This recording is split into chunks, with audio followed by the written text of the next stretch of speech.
Bonsoir tout le monde, bienvenue au Théâtre. Je vais vérifier rapidement que vous avez bien copié les téléphones, qu'ils soient au moins silencieux, pas en humeur, vraiment silencieux. Vous allez voir, ça s'entend. Puis dès que ceci est fait, on va pouvoir commencer. Bon spectacle à tous. Merci.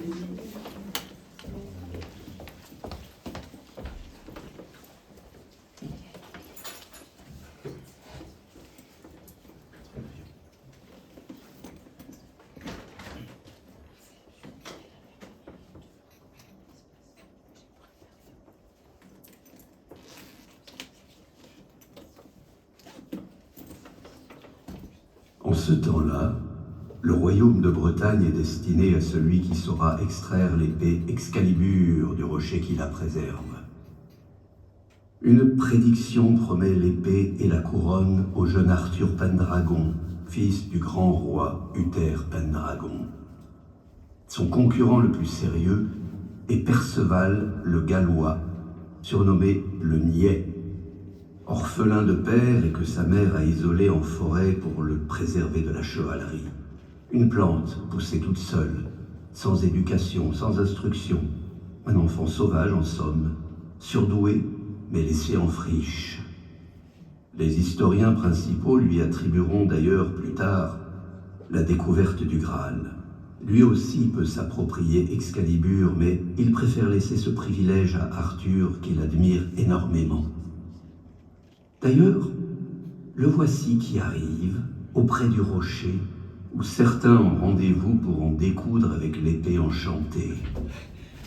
Une arrivée certes en avance, Excusez-moi du retard. et à l'amour, comme à son habitude. Il y a personne. Vous allez faire quoi déjà?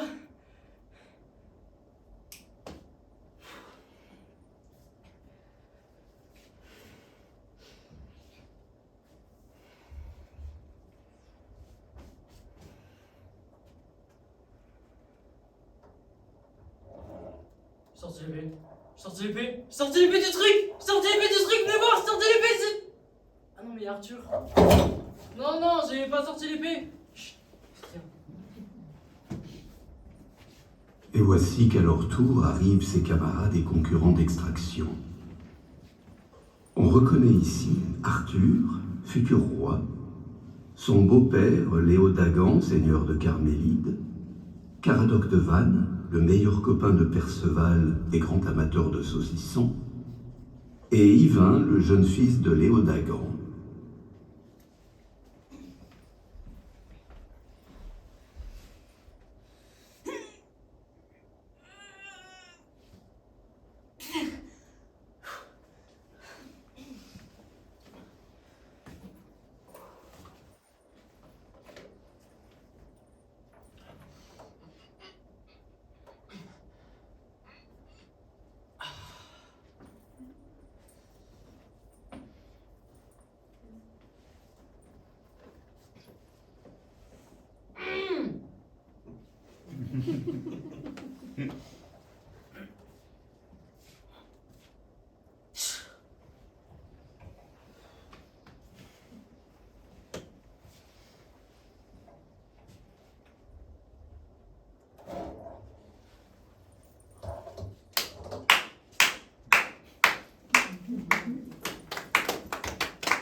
Et c'est ainsi qu'Arthur devient roi de toutes les Bretagnes. Il entraîne ses nouveaux chevaliers au château de Camelot, où il crée la confrérie de la Table Ronde, avec pour mission de partir en quête du mythique Saint Graal. Attention, c'est du sérieux.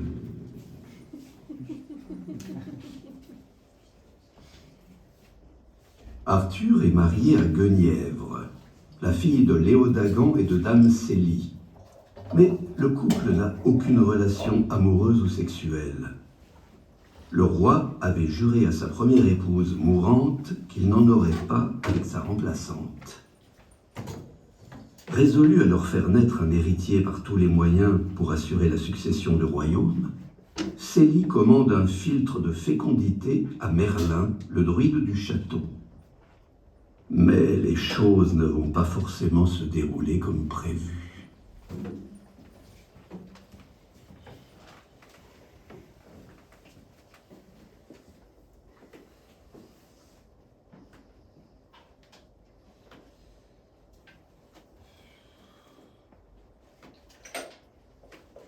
Ma mère m'a encore assaisonné sur la question de l'héritier ce midi. C'est-à-dire? Oui, toujours pas de petit-fils à l'horizon, que vont dire les gens? Mais qu'est-ce qu'elle a à se mêler de ce que vont dire les gens, je vous assure? Moi, je n'en sais rien. Mais à votre avis, le fait que vous me touchez pratiquement jamais, ça a une influence sur la fécondité? Ça joue, ça joue. Bon, allez. Et ça vient, je peux pas faire plus vite que la musique. Mais maniez-vous le train, on va bientôt se mettre à table. Il faut le temps que ça épaississe. Sans blague, une potion de fécondité, ça ne se fait pas par commençon de veau. Bah alors arrêtez de discutailler, qu'on en finisse. Qu'est-ce qui vous fait dire qu'ils embellent les enfants d'abord? Vous leur avez demandé leur avis au moins? Mais j'ai pas d'avis à demander, un royaume sans héritier, c'est la porte ouverte aux fratricides, aux assassinats de couloir. Vous me faites bosser contre le gré du roi alors. Vous voulez me faire cramer? Et on dira pas que c'est vous. Et puis dit ton bourrin, ça c'est toute l'année à rien foutre pour une fois que vous demandez un service. Allez. Dans le vin. Et pourquoi dans le vin? Il faut que ça se mélange au raisin et faites ce que je dis, cherchez pas à comprendre. Oh, J'espère que ça va lui mettre un coup de fouet, hein. je vous garantis. Attendez-vous à des triplés. À table.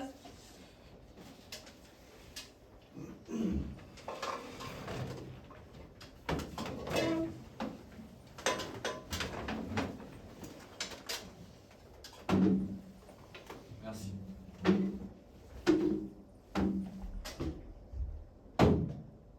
Mais finissez votre coupe, vous ne buvez rien. Mais bon sang, ça fait 3 fois que je la vide, elle est toujours pleine. En plus, il est épais, ce picrate. J'ai l'impression d'avaler de la pâte à crêpes. Et on peut le goûter, votre vin, pour se faire un avis? Non, pas celui-là. Pas celui-là. Mais en quel honneur, pas celui-là? Pas celui-là parce qu'il ne vous en faut pas. Vous. Mais vous êtes louf, non? Et vous avez l'autre carafe. Bah vous allez me dire pourquoi? Et ben parce qu'elle est plus près, voilà. Vous engueulez pas pour du vin quand même? C'est déjà pas bien convivial. Maintenant, c'est chacun sa carafe. Bah, honnêtement, moi j'ai rien contre partager. Hein. À part un mal de crâne du diable, vous perdez pas grand-chose. Un peu robuste, c'est tout. Mais vous la finissez, votre coupe? Mais bon sang, qu'est-ce que vous allez vous occuper de ce que je descends ce soir? Ça va pas mieux? Le mari de ma sœur, il boit 3 pichets par repas, il a déjà 8 gosses. Allez. Quel rapport avec les gosses? Et ben c'est viril, c'est tout. Quand on a un homme, on boit beaucoup de vin. Ah, alors quand je rentre dans la taverne à 4 pattes, vous tapez des crises à rallonge, et ce soir, tout d'un coup, on est viril quand on picole. Ben, je me comprends. Ah, je sais pas comment vous faites, hein. Ma parole, des engins comme vous, ça devrait être fourni avec une notice.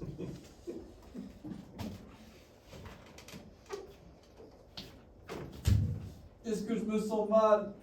Ça tourne. Bah oui, vous qui supportez pas l'odeur du raisin. Ah non, parlez pas de raisin. Il y a vraiment des fois où il y a quelque chose qui m'échappe. Mais c'est pour pas contrarier votre mère. Pour une fois qu'elle me sert autre chose que des reproches, vous pourriez apprécier. J'apprécie. Mais si c'est pour vous faire passer la nuit à 4 pattes dans le vomi... Ah non, parlez pas de vomi. Oh, mon pauvre ami. Ah, faut pas me toucher, hein. Je suis pas dans mon assiette. Eh ben, quand vous êtes dans votre assiette, on peut pas tellement vous toucher non plus. Non mais là c'est autre chose parce que je suis écœuré.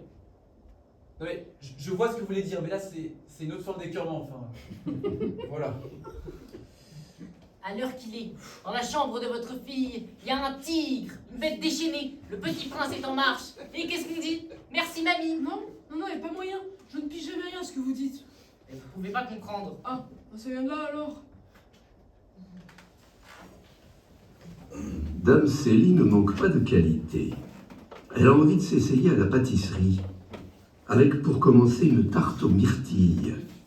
Ses cobayes de fin de repas sont Arthur, Guenièvre et Léo Dagan.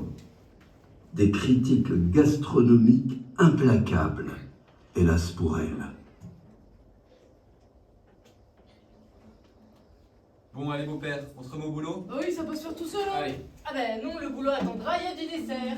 Non, moi ça va, merci. Si, il y a des gens qui ont pris la peine de faire un dessert. La moindre des choses, c'est d'y rester pour le manger. Et on a marre de se comporter comme des sagouins avec tout le monde, sous prétexte qu'on a des responsabilités.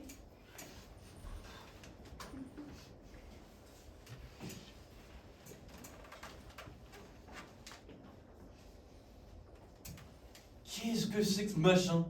C'est tarte aux myrtilles, pourquoi? Il faut que je vienne pas? Ça va, pourquoi vous m'agressez? Parce que vous regardez ça comme c'était du purin. Bah qui ça peut vous foutre, c'est pas vous qui l'avez faite? Si?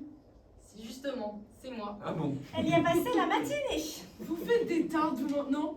Et alors, c'est pas permis? La vache, ça vous rend pas aimable en tout cas, hein. Vous devez avoir 80 rabats dans le château et c'est vous qui vous tapez la tambouille. Ça me détend, c'est tout. Bon et ben, qu'est-ce que vous attendez pour la manger? Qu'il fasse nuit?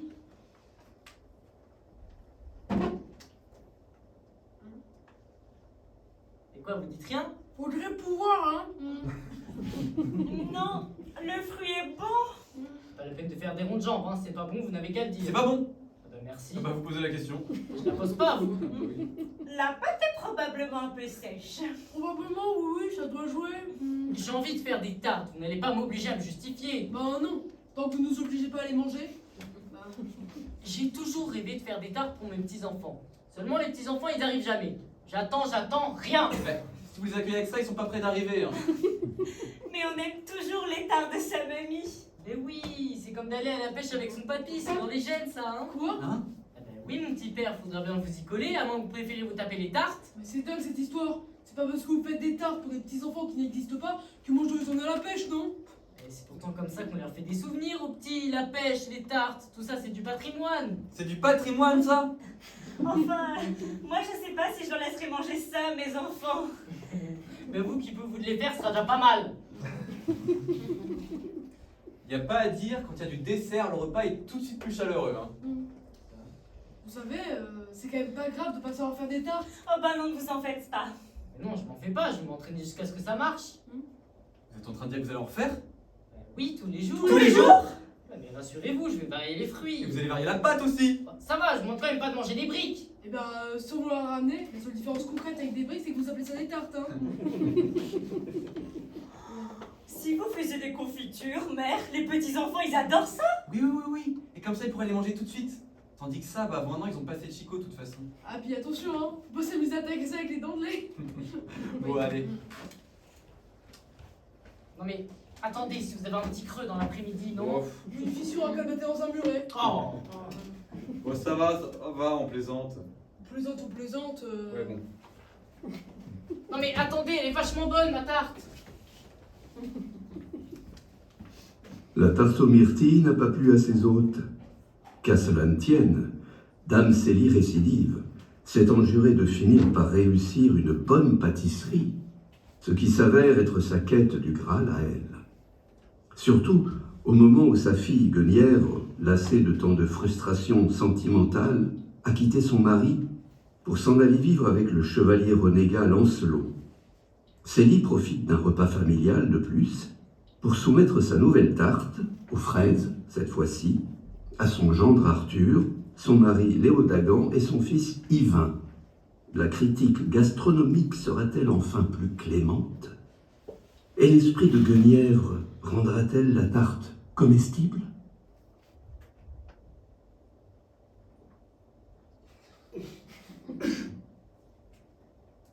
Bon, c'est chiant ce repas. Moi, j'y vais. J'ai du boulot. Comment ça, c'est chiant? Ouais, c'est chiant. Vous êtes chiant. Vous n'avez pas décroché un mot tout le repas. Chiant.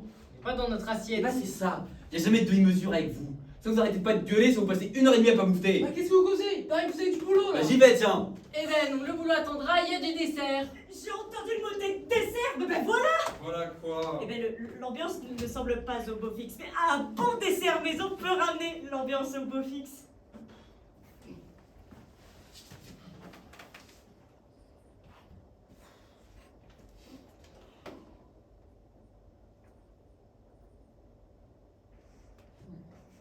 On va le regarder pendant combien de temps, ce machin-là?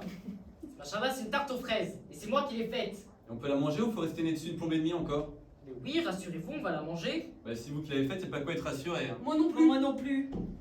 Bon, avant de l'entamer, je tiens à ce que tout le monde sache que je l'avais faite pour Guenièvre. Parce que Guenièvre aime les fraises. Bah, moi aussi j'aime les fraises.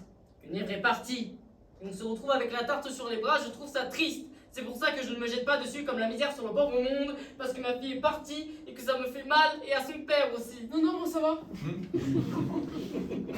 Ne dites pas n'importe quoi, vous avez la mine basse et l'œil humide, vous êtes triste. Je suis pas triste. J'ai la mine basse parce que je comprends pas pourquoi tout le monde a les yeux rivés sur une tarte aux fraises. Et puis j'ai l'œil humide. Parce que je vide pour ne pas roupiller. Bon. Sa mère et son frère sont tristes. Eh ben, c'est-à-dire que je vous entends dire que Guenièvre est partie, mais j'étais pas du tout au courant en fait. Non, pas vrai. En revanche, je suis triste pour un autre truc, mais ça me dérange d'en parler. J'estime que chacun a droit à son jardin secret. Mais vous me gonflez tous, c'est si difficile que ça d'avoir une pensée pour quelqu'un qu'on aime et qui est parti. Il faut forcément se jeter sur la nourriture comme des malheureux. Avoir une pensée, c'est une chose, hein. Mais la mettre en relation avec une tarte aux fraises. Bon, bien plus qu'il n'y a pas moyen d'être seul à elle, servez-vous. Allez, par gourmandise.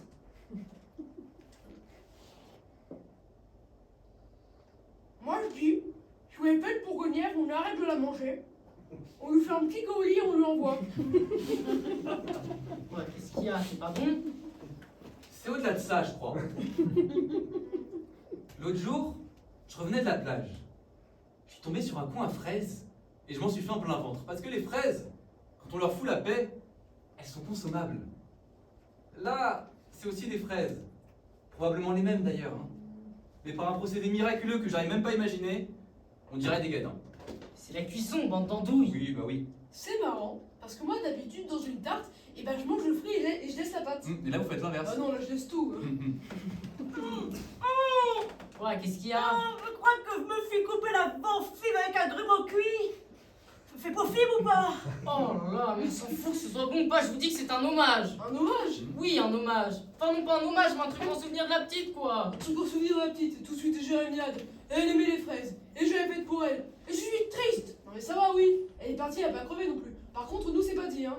En tout cas, j'espère que vous n'allez pas faire des tartes à chaque fois qu'il y en a un qui part du château. Parce que moi je vais pas tenir le coup, je vous préviens. Ah mais moi la prochaine fois qu'il y a une tarte, je m'en fous, je m'en vais. Ah non. Partez pas, il y en aurait une autre. Perceval et Caradoc forment la paire la plus emblématique de la table ronde. Ils aiment beaucoup créer de nouvelles techniques de combat. Et le roi Arthur adore s'offrir un peu de détente en leur compagnie, car on ne s'ennuie jamais avec eux. Cette fois-ci, ils ont inventé la notion de combat psychologique, censé les mettre à l'abri des mauvais coups.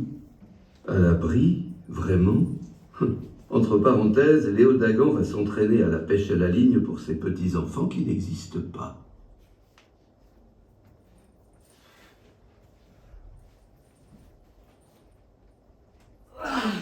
Bon, normalement, c'est plus vite, hein. Tac, j'esquive sur le côté. Du coup, je suis emporté par ma force et je vais me péter la gueule vers l'avant. Ça me laisse le temps de me retourner pour attendre la prochaine attaque. Ouais, mais attention, parce que j'ai le temps de prendre du sable et de l'envoyer dans les yeux. Ça fait rien, je retourne comme ça. Ah, ok, ça marche. Vous êtes où? Et derrière? Ah ouais. On fait une pause? Ouais, allez.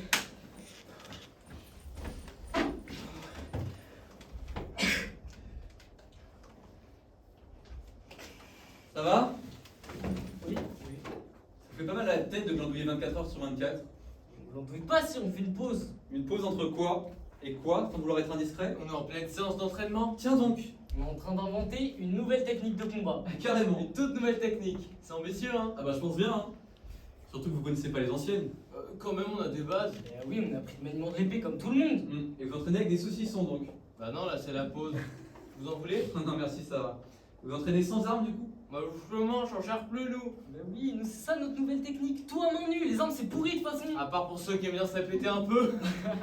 Enfin, on dit pas ça pour vous, sire. Bon, premier point important de notre nouvelle technique, c'est l'esquive. Tout est là. Parce que l'ennemi n'arrive pas à vous toucher une fois. Ça va. Il n'arrive pas à vous toucher 2 fois. Ça va aller encore. Il n'arrive pas à vous toucher 3 fois. 3 fois encore à la limite.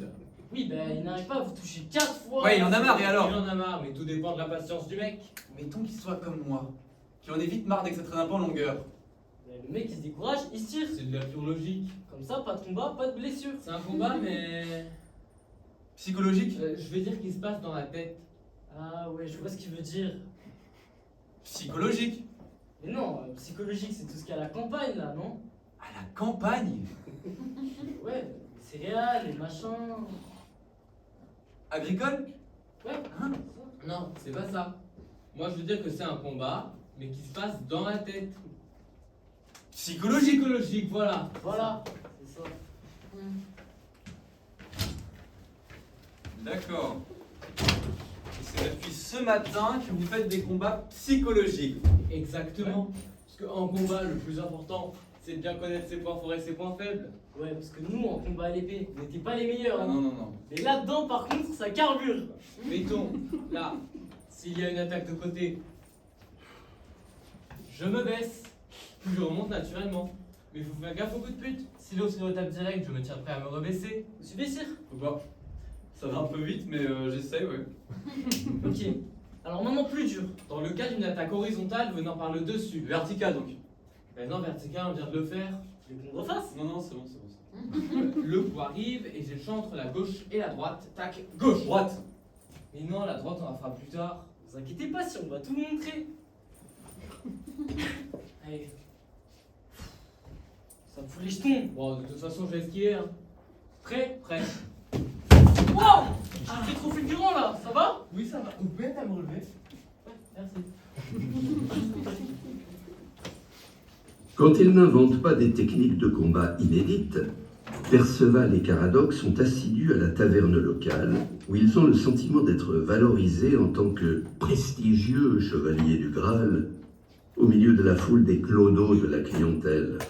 C'est là qu'ils passent des heures à s'amuser avec le tavernier, à des jeux qu'ils sont probablement les seuls à comprendre. Et encore, ce n'est même pas certain.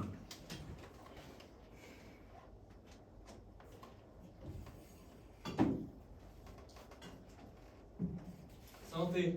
Santé. Tenez, j'ai 3 boulettes de viande. C'est pour faire passer la boisson, c'est cadeau de la maison, hein. Ah, bah merci. Merci. Vous savez, j'aime bien quoi cette heure. Ah, bon? Les gens ils sentent la sécurité. Hmm. Et puis pour nous, la présence de grands chevaliers, c'est prestigieux, hein.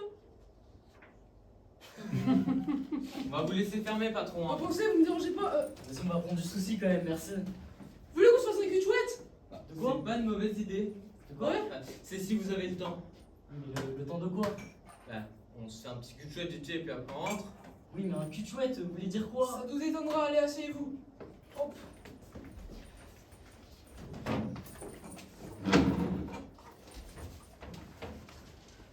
Tenez, à vous de faire. Allez, c'est parti. Oh, je commence pas fort en bleu-rouge. Un bleu rouge. À quoi? Vous faites quoi là? Ah, mais je suis bête. Vous devez jouer avec les règles à l'Aquitaine, vous. Allez-y. Oh, pour cul, C'est chouette. pas vrai, c'est plus de la chance là. Alors avec celle-ci, je monte à 44. Qu'est-ce que vous faites? Vous relancez le 15? De quoi? Mais c'est pas votre intérêt. Vous êtes en dessous de plus de 30, autant tirer les dés à la normale. Mais l'influencez pas. Oh, s'il vous plaît. Vous savez bien qu'avec les règles à l'Aquitaine, il joue pas au score, il a pas l'habitude. Bon, allez.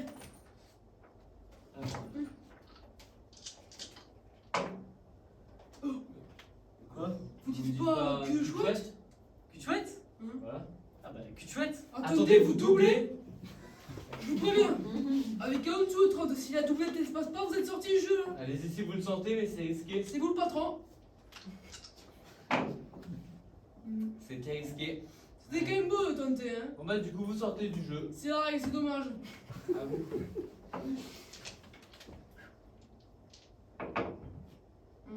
On en a gros. C'est pas faux. Bon, parce qu'aussi on va se rentrer, hein. C'est Ouais. bien de se faire une petite partie de temps en temps.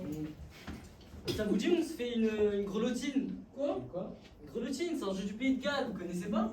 Non. C'est facile. Alors on peut jouer soit avec des lentilles, soit avec des haricots. Le premier qui annonce la mise, il dit mettons lance de 16 ou lance de 32, ou une quadruplée comme on appelle, c'est une lance de 64. Parce qu'on annonce toujours de 16 en 16 sauf pour les demi-coups. Là, celui qui a ma coche, soit une tournant de 4, il dit passe gros lot. Soit il paraît qu'il va monter de 6 ou de 7, et il peut tenter une grelotine. À ce compte-là, il joue pas. Il attend le tour d'après. Et si le total des mises des deux autres partenaires ne suffit pas à combler l'écart, il gagne sa grelotine. Puis on recommence avec des mises de 17 en 17. Donc là, mettons le suivant, il annonce une quadruplée. Elle vaut, je sais pas, 68. Il peut soit contrer, soit il se lève et il tape sur sa récante, genre grenade sa pécote, et il tente la revanche jusqu'au tour d'après. Vous avez compris? Alors, le problème, c'est que j'ai ni lentilles ni haricots. Ouais. Merde. Dites, quand il parlait de notre prestige tout à l'heure, Ouais, ben. à votre avis, il était sérieux ou il se foutait de nous? D'un autre côté, avec des clodos dans son boubouille, c'est pas compliqué d'avoir du prestige. Moi aussi qu'on devrait passer plus de temps au milieu des clodos. C'est pas faux. Aux réunions de la table ronde, l'harmonie ne règne pas toujours entre les chevaliers. Et Arthur doit souvent arbitrer des querelles de cour de récré. Cette fois-ci, le duo des crétins prestigieux est confronté à la colère de Léodagan. Mais surtout, le roi découvre comment son beau-père et le religieux Blaise, scribe du château, ont inventé sans le vouloir le syndicalisme et le droit de grève dans les rangs de la chevalerie.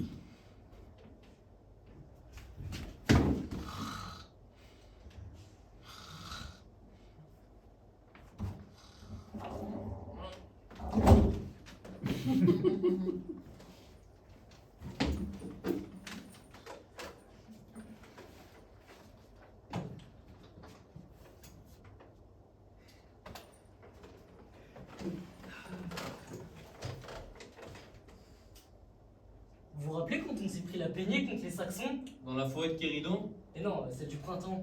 Ah ouais? C'est bon? Bah, j'ai pris un sacré coup au moral quand même. Bah, c'est sûr que c'était un coup dur. Pas moyen de remettre la main sur cette gourde. En plus, c'était un cadeau, non? Ma grand-mère pour mes 11 ans. Ouais.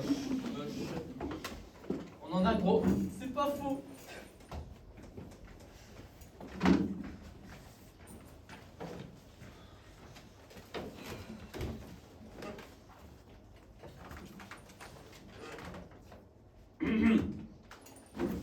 Bon, c'est quoi le problème exactement? Le problème, c'est que c'est toujours un peu les mêmes qui se tapent le sale boulot. Si vous voyez ce que je veux dire, hein. Non, je vois pas ce que vous voulez dire. Ah, alors quand il s'agit d'aller se dorer les miches en armorie pour demander aux filles si elles n'ont pas vu le cul de Lulu, là il y a des volontaires, hein, ouais. Non, sire. J'étais allé transmettre vos vœux à la fille du roi OL. Voilà. Par contre, qui est-ce qu'on envoie pour l'accord de paix avec les Visigoths? Mais vous pouvez pas arrêter de vous bouffer le nez sans arrêt pour des conneries. L'accord de paix avec les Visigoths, c'est des conneries. Vous êtes chevalier de la table ronde.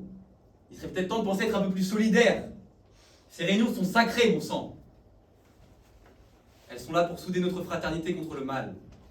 Rien ne doit se mettre en travers de notre communauté. Excusez, sire. C'est juste pour vous dire que je vais pas pouvoir assister à la réunion aujourd'hui. Faut que je retourne à la ferme de mes vieux. Il y a ma grand-mère qui a glissé sur une bouse. C'est le vrai merdier. Bon, Père Blaise, l'ordre du jour, ça évitera de penser au reste. Ah bah aujourd'hui j'ai rien moi. Rien? Comment ça, rien? Bah on est une veille de pleine lune et normalement une veille de pleine lune c'est relâche. Ah bon, on se calme.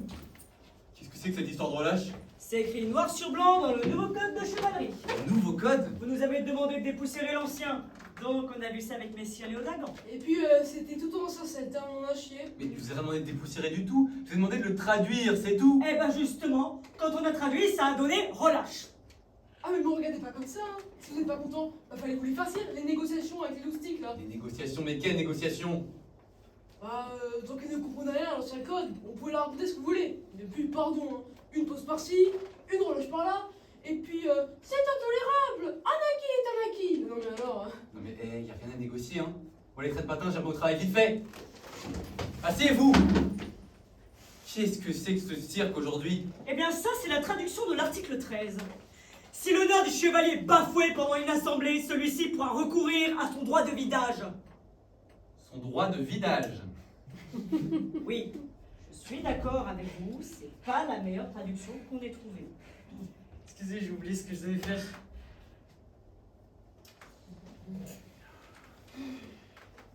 Dites, je pense à une chose. Faut bien qu'elle soit ratifiée par moi, cette nouvelle traduction. Ratifié? Validée, quoi. Oui, oui. Parce que si je refuse de la signer, C'est l'ancien code qui s'applique. ben voilà, Ah oui, mais avant de prendre des décisions, faut voir les bons côtés. les bons côtés. Oui, parce qu'avec le nouveau code, ils prennent plus de pauses, et du coup ils sont plus reposés. Et moi je pose son cours, moi. Moi je pense que si on met pas l'eau là tout de suite, ils vont finir par nous les demander pendant les combats, les pauses.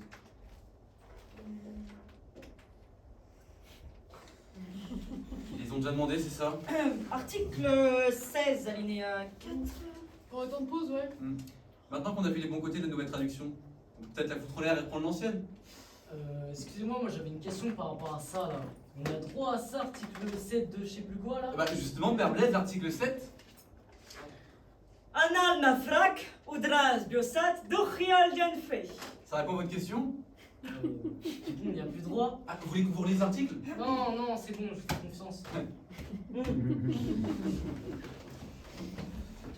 Briser une pile de 12 planches à main nue, c'est la nouvelle technique de combat en cours de perfectionnement par Caradoc et son alter ego Perceval.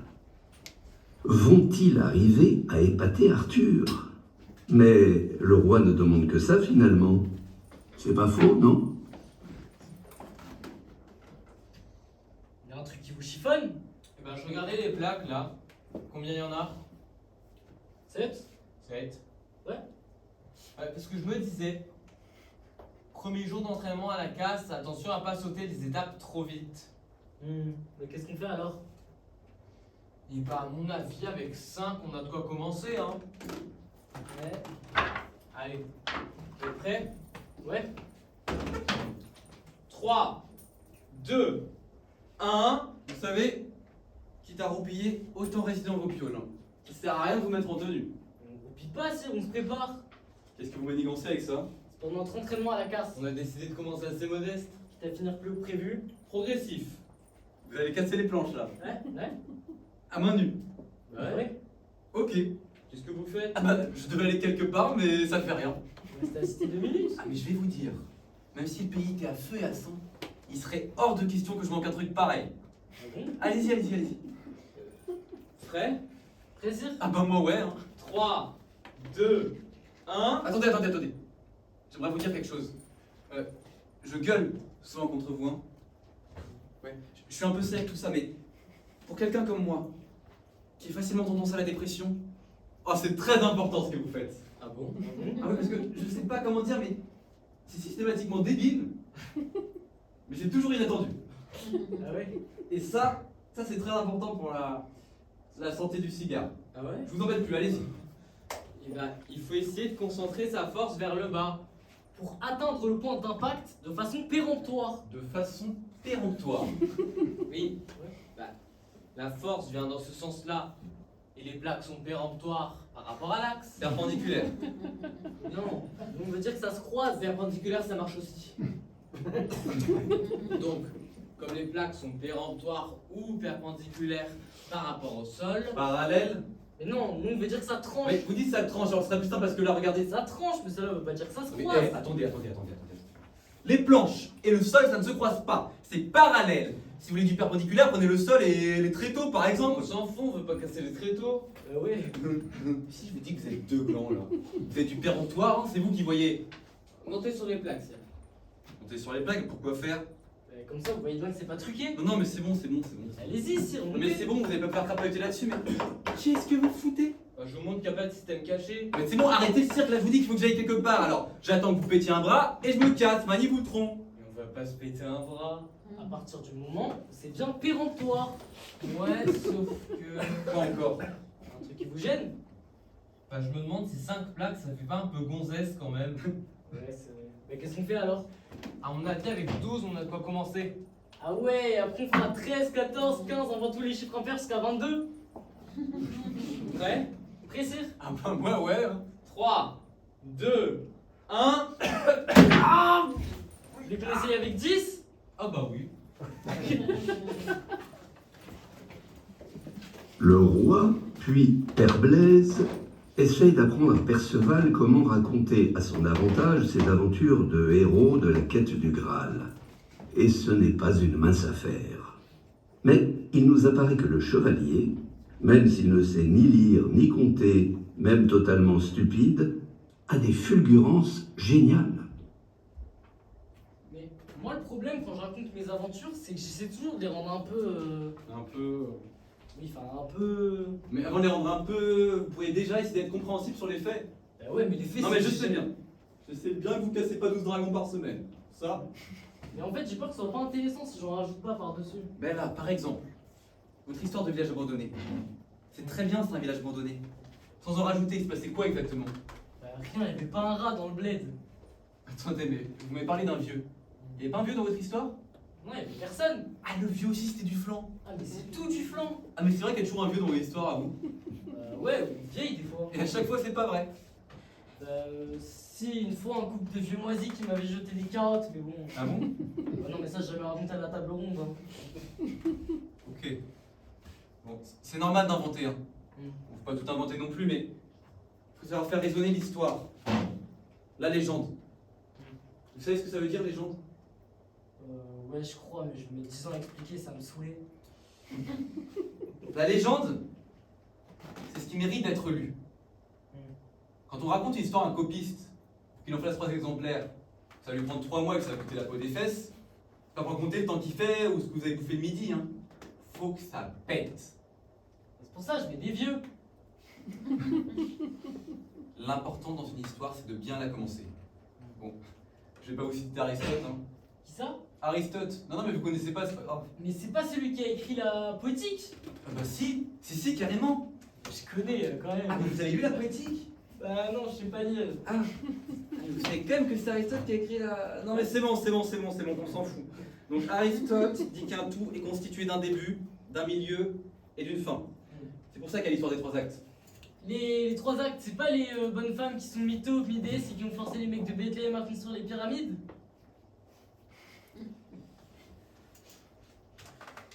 Donc il faut avoir un bon début. Ce matin en réunion, première erreur, dès le début, on pigeait rien. Bon. Alors j'arrive dans le village. Bon, j'arrive dans le village. Mais en fait, j'étais pas tout à fait arrivé parce qu'en fait, le village il est en deux parties. Sauf que dans la première partie du village, c'est pas vraiment le village parce qu'il y avait personne. Ni dans la partie du village, c'est pas le village, donc la deuxième partie du village parce qu'il y avait personne non plus. Donc ça change rien. On bite rien, et en plus on s'en fout. Qu'est-ce que je raconte alors? J'arrive dans un village désert. Mais tu comprends pas qu'il y a deux parties au village? Qu'est-ce qu'on s'en fout qu'il y ait de parties au village? Vous comptez me faire visiter? Bah non, moi je ne vais pas y retourner. Hein. Voilà. Donc j'arrive dans un village désert. Et après? Et après, en vrai ou avec mon vieux? Non, après on vrai. On verra ensuite pour le vieux. Bah en vrai, je suis arrivé et au bout de 10 minutes, je me suis barré. Attendez, vous n'allez pas me dire que vous n'avez rien fait du tout? Mais j'arrive dans un village désert, y a pas un rat, pas un âne, pas une chouette. Qu'est-ce que je raconte derrière comme légende qui mérite d'être lue? Ah mais moi, je me retrouve pas dans des patelins déserts si j'ai pas un indice de quelque chose. Je vais pas au flanc savoir ce que je cherche. Je sais pas, moi j'ai fait comme ça, à l'instinct. Bravo. Super. Parce que pour faire des légendes avec ça, Pour ça, je mets des vieux. mais c'est pas tout, mettre des vieux, il faut savoir quoi en faire. C'est pas mal comment je l'ai fait arriver, non? Pas mal. Oh là là. Et alors, qu'est-ce qu'il vous a dit, ce vieux? Mais il m'a rien dit, qu'est-ce que vous voulez qu'il me dise? Rien du tout? Je sais pas, oh là, chevalier, qu'est-ce que vous voulez qu'il me dise? Moi, rien. On comprend déjà pas d'où il est sorti, ce vieux. Mais il est sorti de chez lui, d'où vous voulez qu'il sorte? Mais je croyais que toutes les maisons étaient abandonnées. Ouais, bah vous, de toute façon, vos aventures, c'est de la merde, alors bon. Voilà. Quand Arthur entreprend d'éduquer ses chevaliers au maniement de la catapulte, il faut s'accrocher. Perceval exprime un enthousiasme gênant envers son roi. Gauvin se révèle un élève un peu trop appliqué. Cadoc pose les pas forcément bonnes questions. Et Yvain n'a même pas le droit à la parole. On apprendra en cours de route avec Perceval la nuance entre catapulte et maquette. Mais je comprends pas. Vous êtes plus un novice. Je sais, mais j'aime bien que vous m'expliquiez. Mais ok, super, mais les autres, qu'est-ce qu'ils vont penser? Vous êtes un chevalier accompli. Et là, ils vont pouvoir entreprendre une leçon. C'est hyper bizarre, non? Bah non, ça prouve que j'ai de l'ubiquité. De De l'ubiquité. l'humilité. L'humilité, c'est pas quand il y a des infiltrations.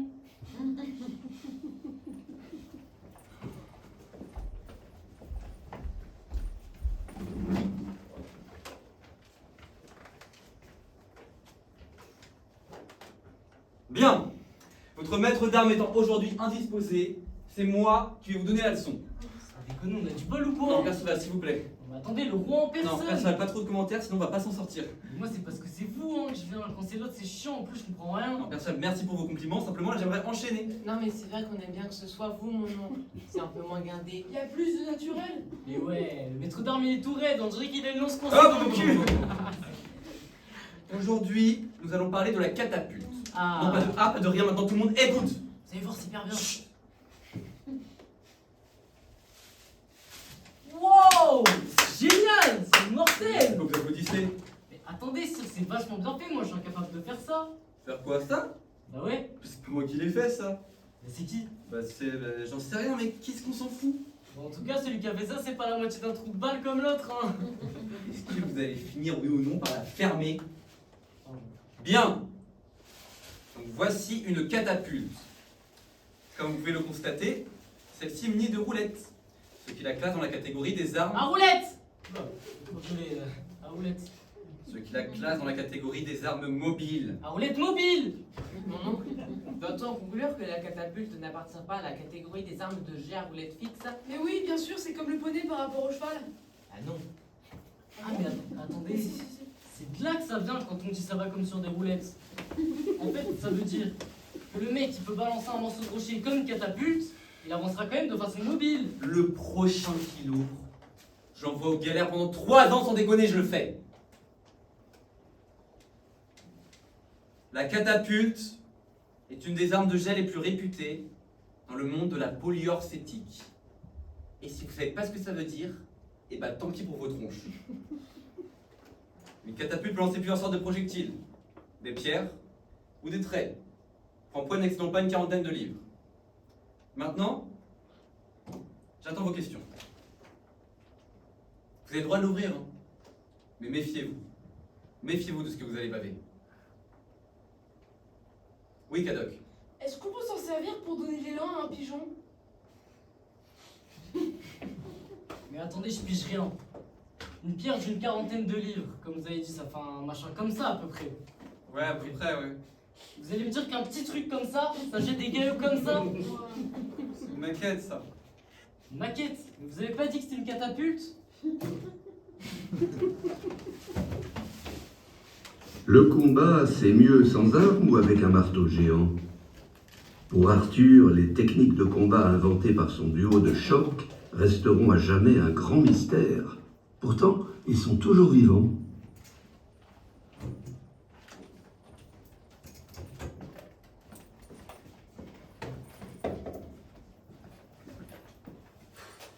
Allez.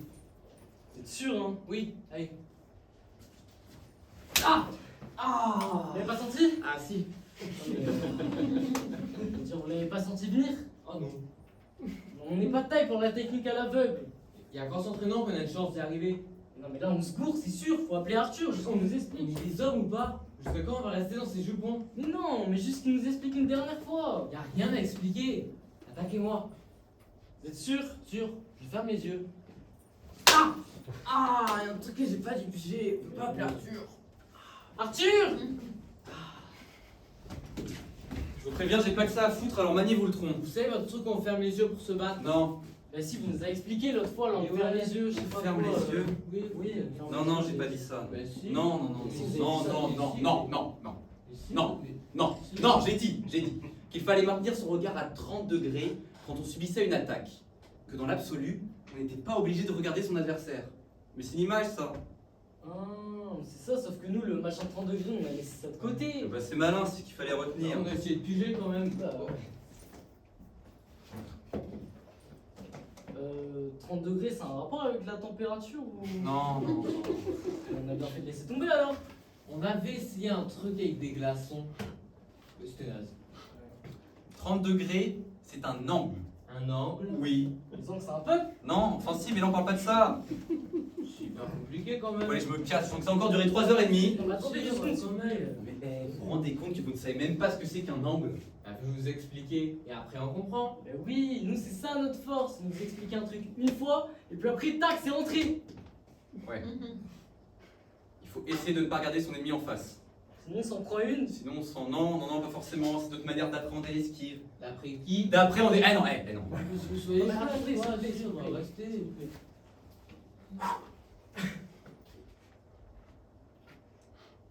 Quand l'ennemi vous attaque de face, le réflexe est de monter au contact, hein.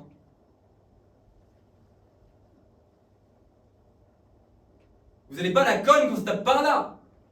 Et quand ça tape par là, on se tire nous. C'est pour ça qu'on s'entraîne. Ben oui, si on avait des réflexes, ça s'emmerderait pas. Voilà. Donc moi je vous parle d'une technique d'esquive qui consiste à trouver l'exact bon moment pour se retirer. Allez, on essaye, placez-vous. Ok. Si je me retire trop tôt, vous avez le temps de le voir. Du coup, vous attaquez pas. Allez-y, attaquez. Bah, normalement, quand on voit l'ennemi qui se tire de la ligne une demi-heure avant, on n'attaque pas. Hein. C'est pas grave. Si je me retire trop tard, je prends l'épée dans la courge. Allez-y, attaquez. J'ai merdé là. Ah, c'était dur. Pour trouver le moment exact, il faut bien sentir l'adversaire. Il se trouve qu'on le sent beaucoup mieux quand on ne le regarde pas directement. Comme ça. Allez-y, attaquez. Oh, c'est pas mortel ça. Si. Oh, il va les exploser les femmelettes en face Ouais. là. À nous. Vous attrapez pas le marteau? Bah ouais, bah j'essaye.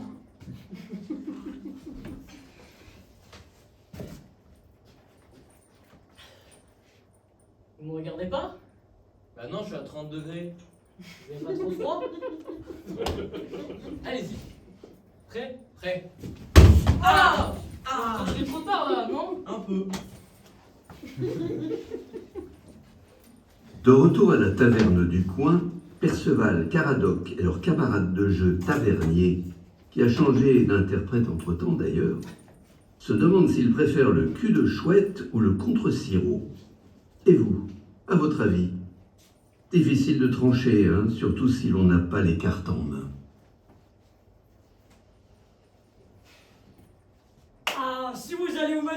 table.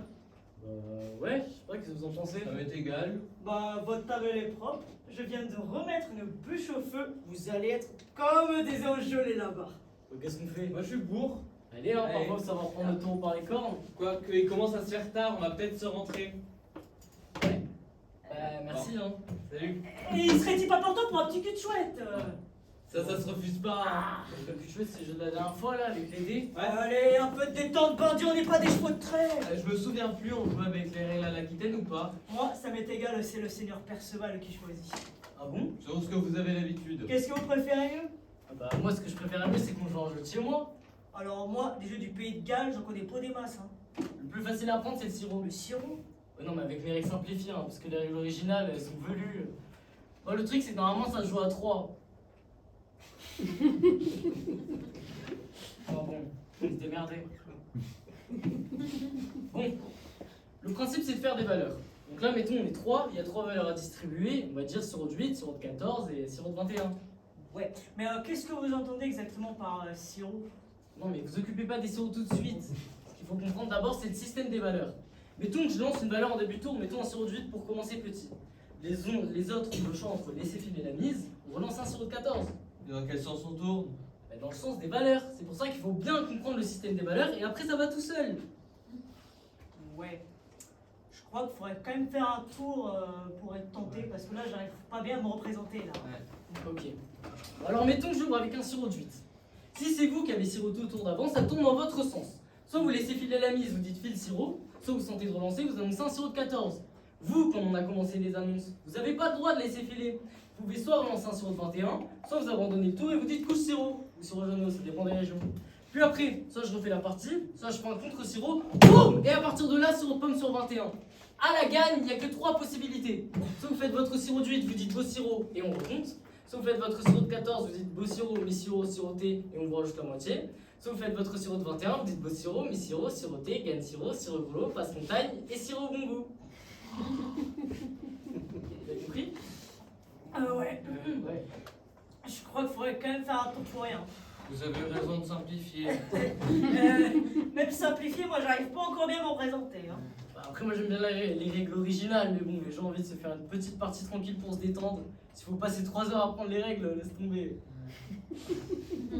C'est qui commence? Pour le premier tour, ça n'a pas d'importance. Ah bon. Je me lance, hein. Non, mais ça se joue pas avec des dés, hein, ça se joue avec des cartes. Ah bon? Mais j'en ai pas, moi, des cartes, c'est dommage. Oh merde. Merde. Non, mais c'est pas grave. De toute façon, ce qui compte, c'est les valeurs. On joue? Le chevalier Lancelot, l'autre face d'Arthur et son ex plus fidèle lieutenant, s'en est allé fonder sa propre quête du Graal, loin de Camelot. Comme il aimait en secret la reine Guenièvre et que celle-ci en a marre de n'être rien pour son époux, elle l'a rejoint pour entamer avec lui une vie commune espérée plus euphorisante.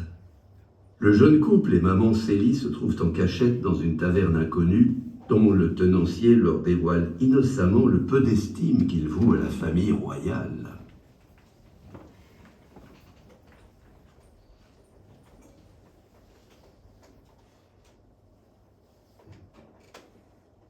J'en reviens pas, Seigneur Lancelot, que vous nous ameniez dans un pareil coupe-gorge. Encore une fois, vous me voyez confus, Dame Célie. Mais je vous rappelle quand même que c'est vous qui avez insisté pour vous mettre à l'abri. C'est vrai que c'est pas très propre, hein. Pas très propre. On est assis dans une fosse à purin et puis ces fringues de clodo, moi j'en peux plus. Hein. C'est vrai que ça aussi, c'est pas très propre. Les paysans sont en colère. Vous devez voyager incognito. S'ils apprenaient que la reine et sa mère se promenaient dans le pays, vous deviendrez la cible de tous les attentats. Ah, parce que vous êtes pas foutus de nous défendre contre 3 pecnos? Oh, ne soyez pas désagréable, mère, je vous en prie. Tous les pecnos, comme vous dites, se décident à passer à l'action, ils sont jamais trois. À quoi ça ressemble, je vous assure. Si on demandait quelque chose à boire. Alors, qu'est-ce que vous faites dans le coin? Vous êtes de passage? Qu'est-ce que ça peut te foutre, Célie? On est en voyage.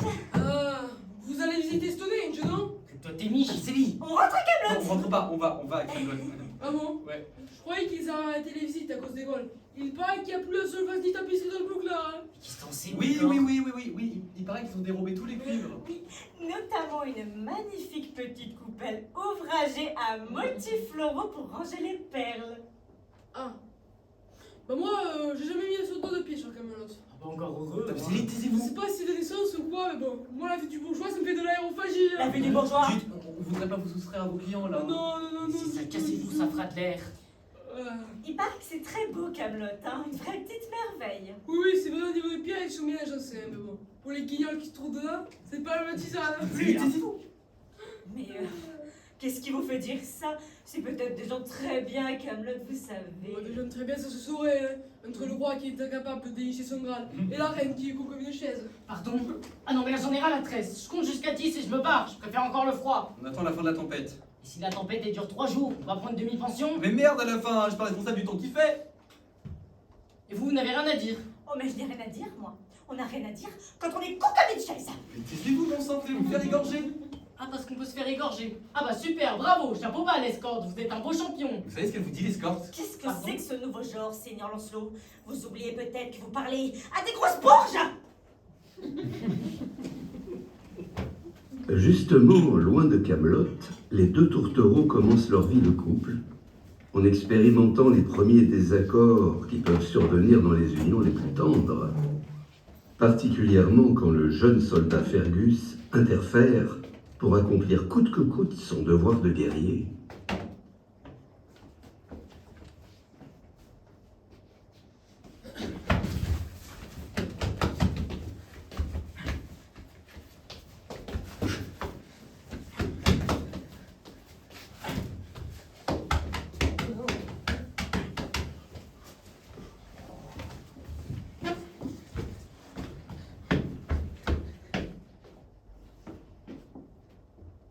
Oh, vous avez bien dormi? Non, Oh, vous avez eu froid? oui, j'ai eu froid, Oh. mais surtout, je me suis fait piquer par des bêtes. Je suis confus, je peux faire quelque chose? Oh, vous êtes un ange. Oui. Vous auriez quelque chose à manger à portée de main. Non. Ah. Enfin si, Mhm. mais pas portée de main. Ah. Enfin, je peux aller vous chercher de l'eau. C'est une trentaine de minutes, quoi. Non, ne vous dérangez pas. En tout cas, je vous assure, je ne critique absolument pas. Oh, mais vous pourriez avoir à redire sur certaines choses. Eh bien, il m'arrive de penser qu'en modifiant légèrement quelques petites bricoles, nous pourrions améliorer le cadre de vie. Mais c'est qu'un détail. Ah non, mais allez-y, dites-moi. Eh bien, par exemple, nous dormons au ras du sol. Surélever légèrement la couche nous permettrait de nous protéger des insectes.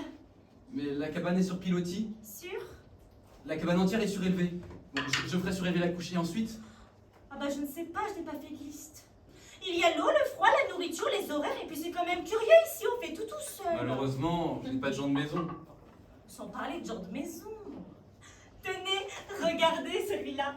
Depuis que je suis là, je le vois toujours promener des bouts de bois. Oui, bah il construit le camp. Le camp, quel camp? Le camp. Enfin, mon camp, enfin le mien. Le vôtre. Parce que vous avez un camp, vous maintenant. Bah oui, enfin c'est en cours. Mais qu'est-ce que vous allez en faire? Pour l'armée. L'armée? Mais pourquoi faire une armée? La conquête, la chevalerie, enfin le Graal. Le Graal, parce que vous occupez encore de ça. Plus que jamais, hein. Non, nous sommes libres, nous sommes seuls, laissez-les à Camelot se dépatouiller avec leur Graal. C'est impossible, ils en sont incapables. Eh ben tant pis, ils ne le trouveront pas. Mais nous, qu'est-ce qui nous manque? Rien. Manon, vous manque-t-il quelque chose? C'est justement maintenant que je vous ai qu'il me tarde de vous couvrir de gloire. On ne pourrait pas avoir une jolie petite maison, un petit potager, planter quelques salades? Quelques salades. Oui, quelques salades. Ou autre chose, je m'en fiche, j'aime pas la salade. Je vous avoue que je me suis plus très bien là. On va faire surélever la couche déjà. Mais que vous l'avez dit la cabane. Oui, bah la cabane est sur Pyroli. Bah écoutez, fais pas surélever la couche, qu'est-ce que vous dise? Mon brave, excusez-moi. Qu'est-ce que vous faites? Pourquoi n'arrêteriez-vous pas 5 minutes votre petit manège pour nous préparer une bonne omelette aux champignons? Non, c'est bon, enchaînez. Cet homme est un guerrier. Et alors, un guerrier, ça sait pas faire d'omelette? Il est là pour offrir sa vie au Graal. Il n'offre pas sa vie au gras, les charrues des bouts de bois, faut pas déconner! Entre Guenièvre et Lancelot, l'existence serait idyllique s'il n'y avait encore dans leurs jambes le jeune Fergus et sa mission capitale de soldat du Graal.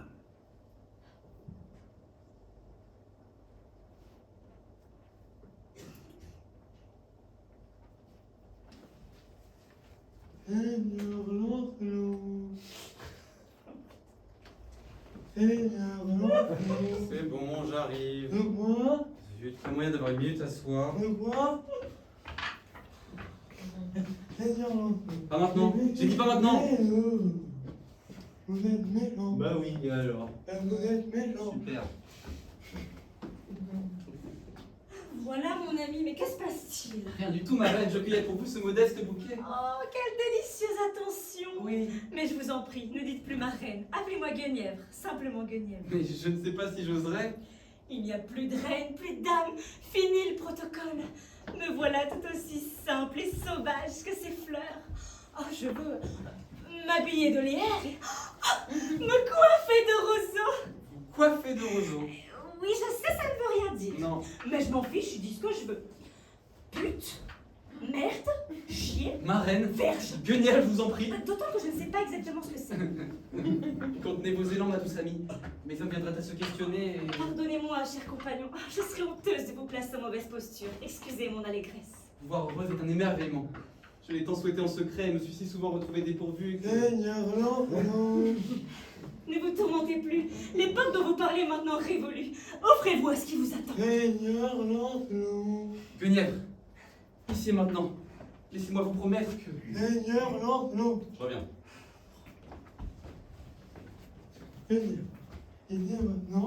Mais Fergus, qu'est-ce que vous faites?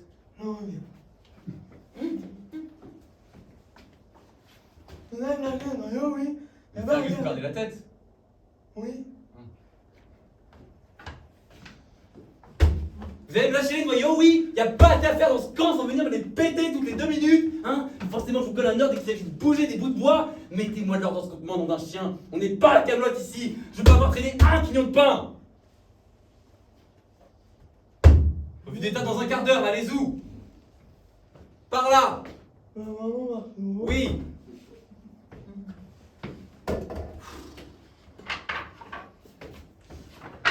Des soucis avec vos gens? Non. Quelques mauvaises habitudes à tordre. Vous étiez sur le point de... Oui, si le sort venait un jour à nous séparer, Ne dites pas cela! nous devons nous préparer au pire. Guenièvre, laissez-moi vous promettre solennellement ceci. On fait quoi quand on a fini?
Merci à vous d'être venus à cette 3e représentation de Camelot ici au Théo Théâtre.